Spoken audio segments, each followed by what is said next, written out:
Hey, what's going on, everybody? I know it's been a minute.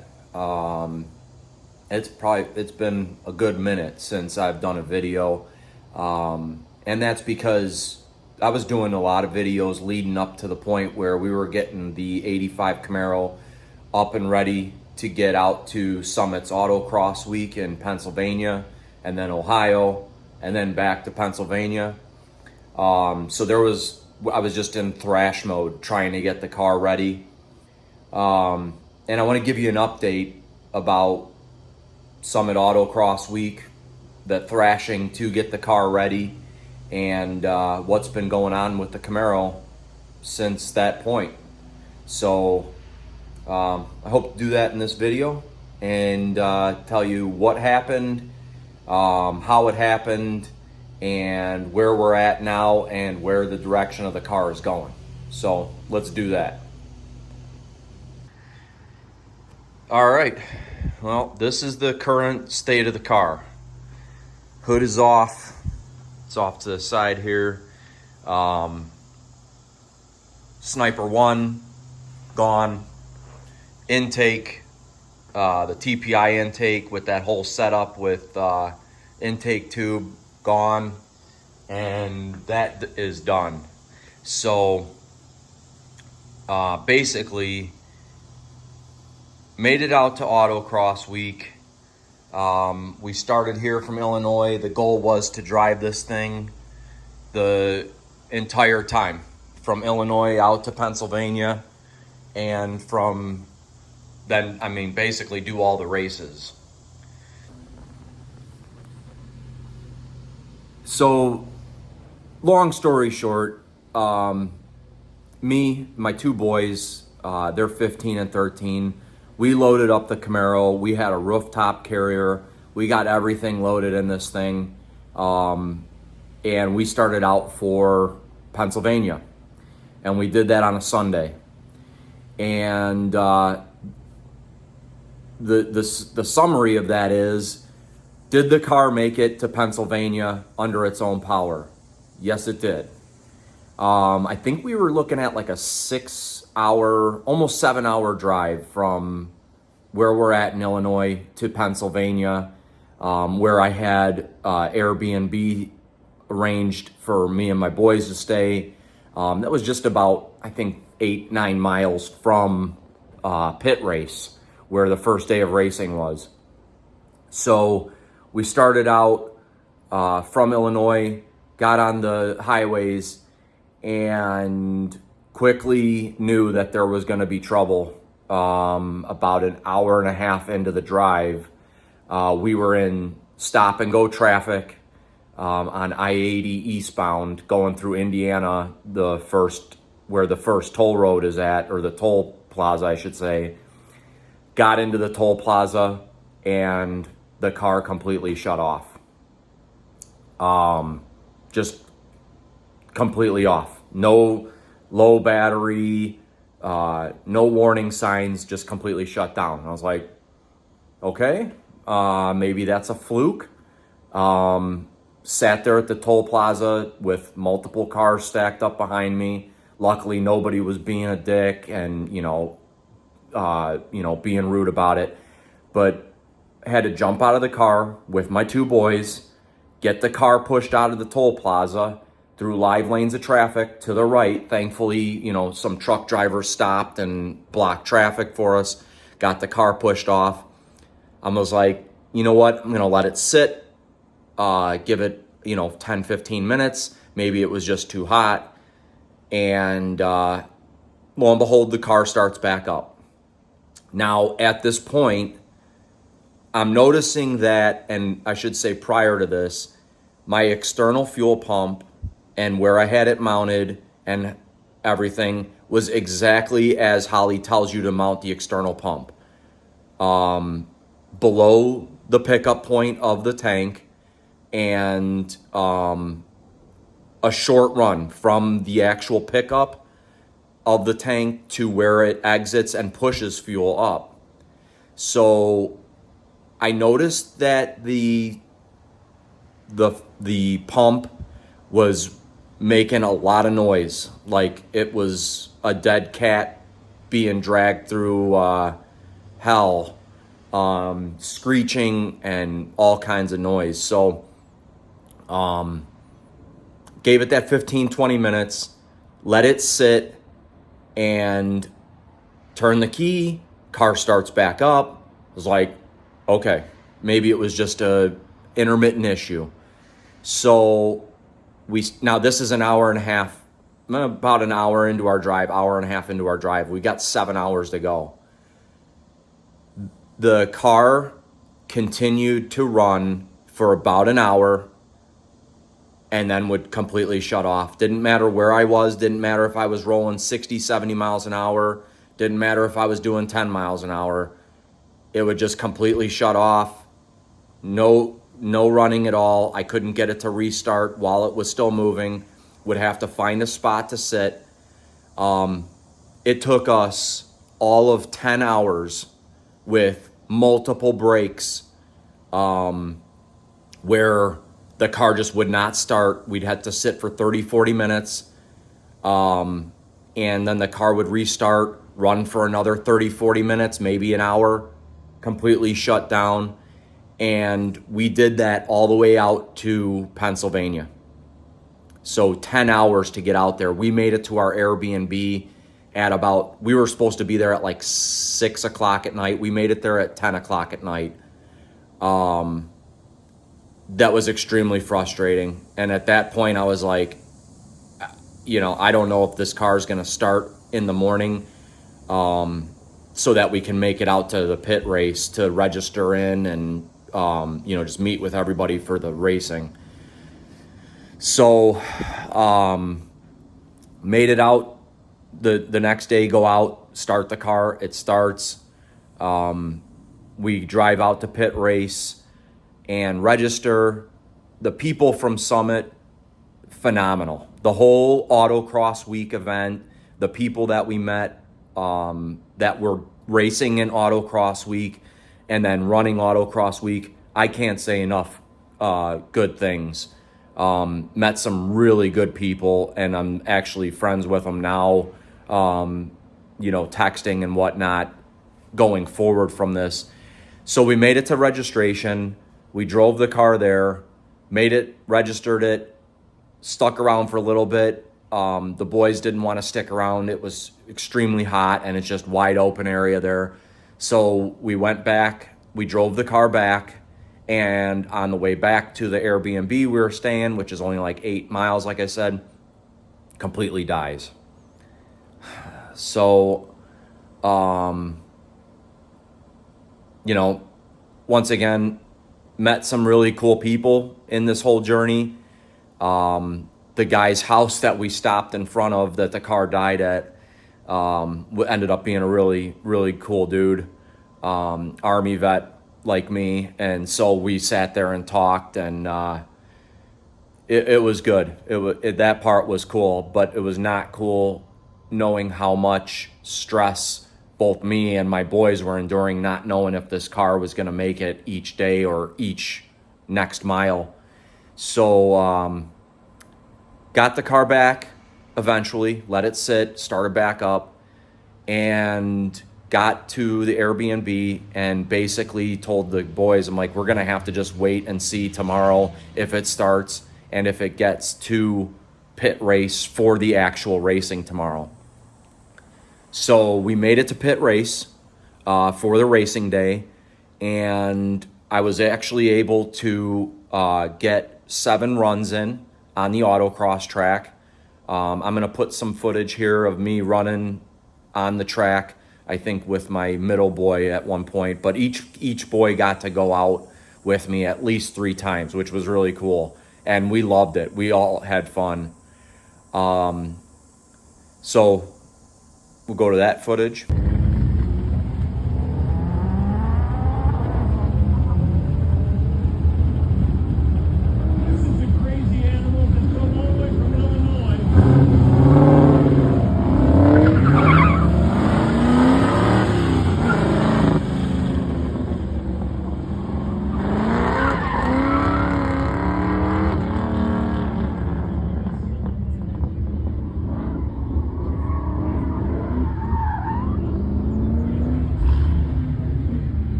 All right. So now that brings us to the end of day one, which is where we're supposed to drive from pit race out to Talmadge, Ohio, where your first stop is Summit Racing.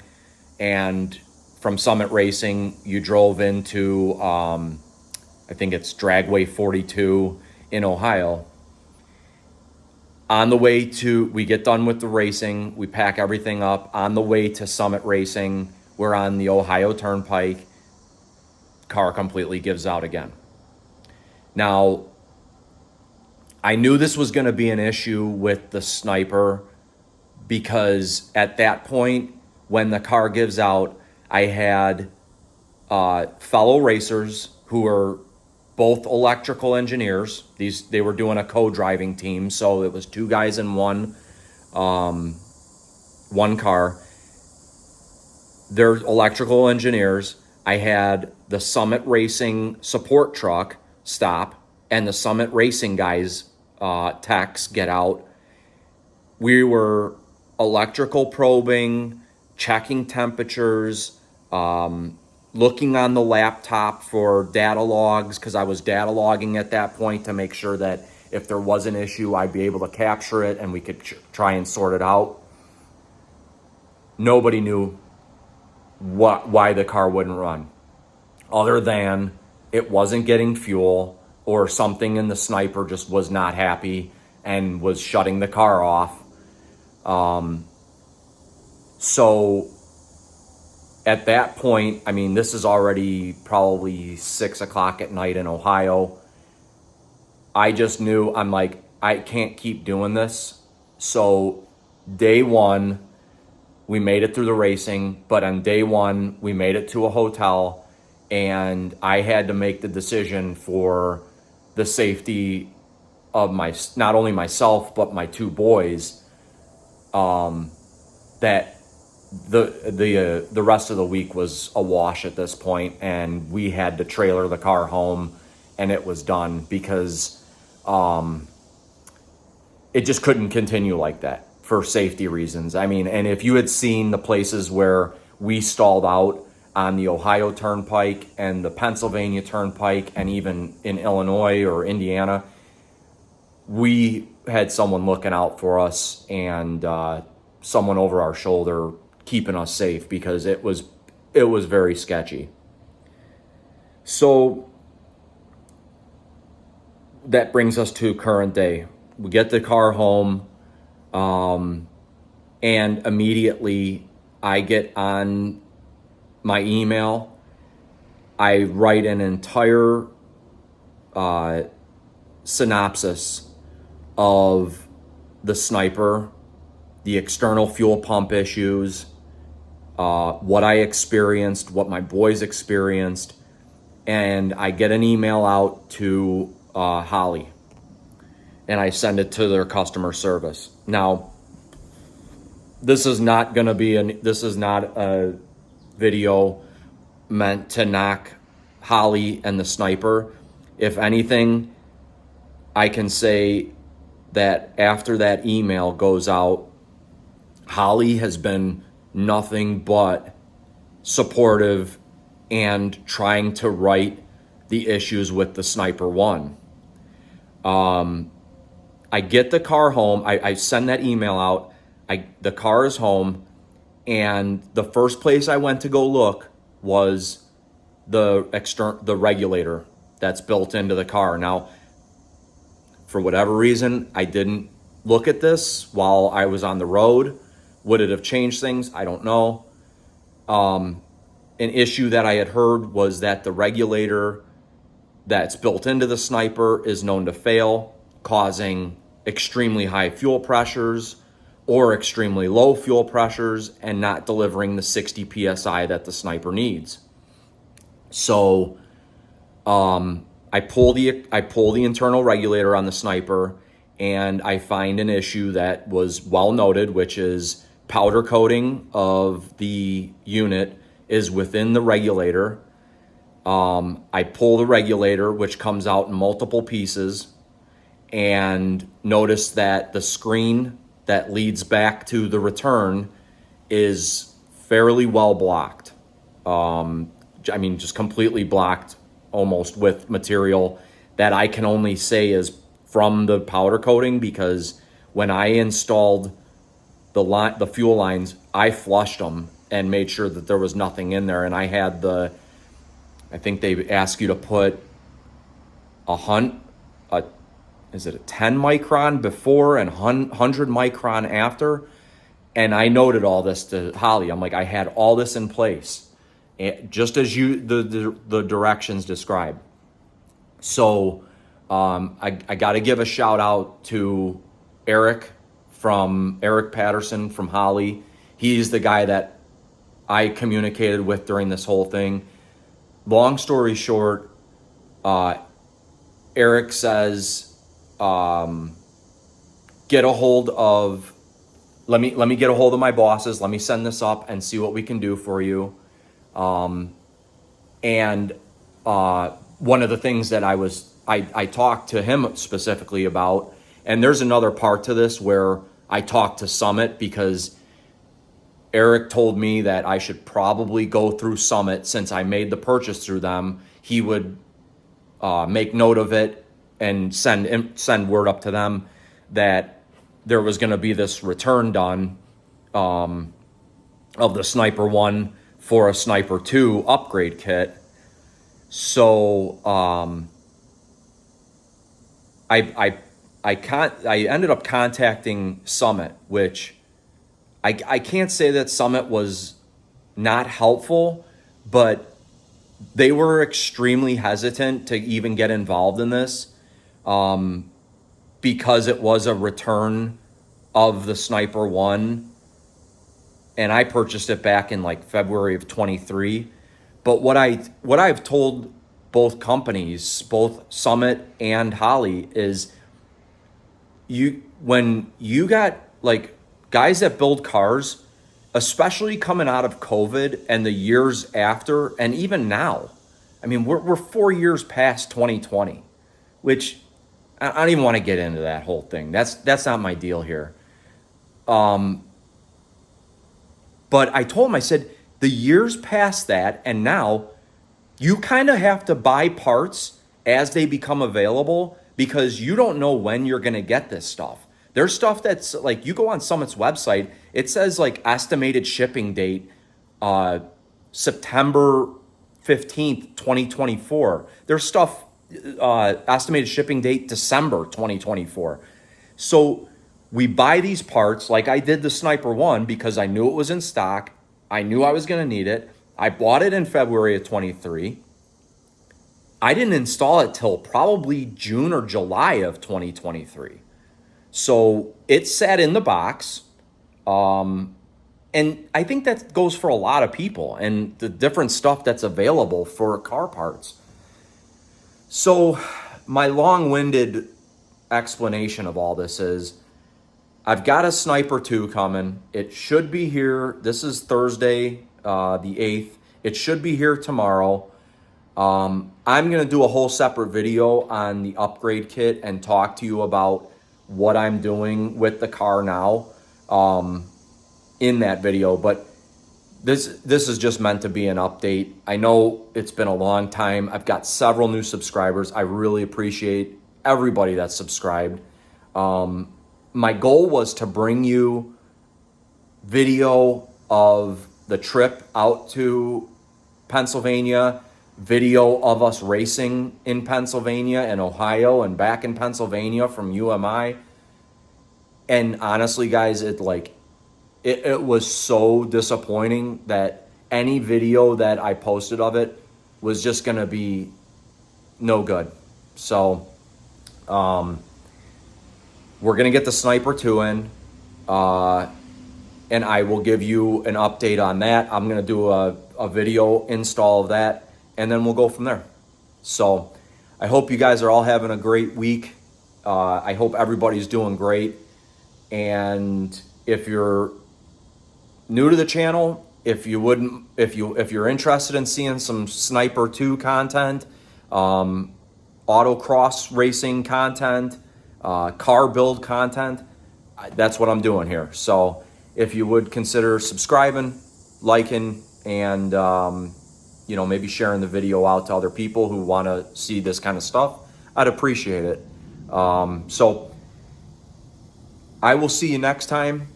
Hopefully you're out in your garage, or you get a chance to go out in the garage, get some wrenches turning, and we'll see you soon.